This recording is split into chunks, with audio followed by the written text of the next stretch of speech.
Fruit month ng mga maldita at suplada. April, February, October, August, June, November, at September.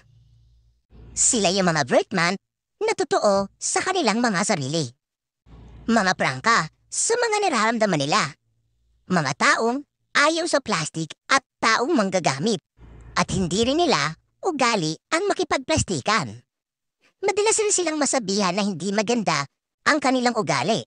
Dahil hindi sila yung tipo ng tao na mapagpanggap at mapagsinungaling.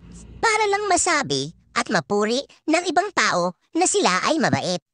At sa totoo lang, kadalasan, sila yung may mas malawak na pangunawa. Madali rin silang masaktan. Pero sila ay may mabait at malambot na kalooban. Suplada man sila kung tignan. Pero madali naman silang pakisamahan. At huwag nila silang gagalitin or iinisin. Dahil hindi niya magugustuhan pag sila ang mga nagalit.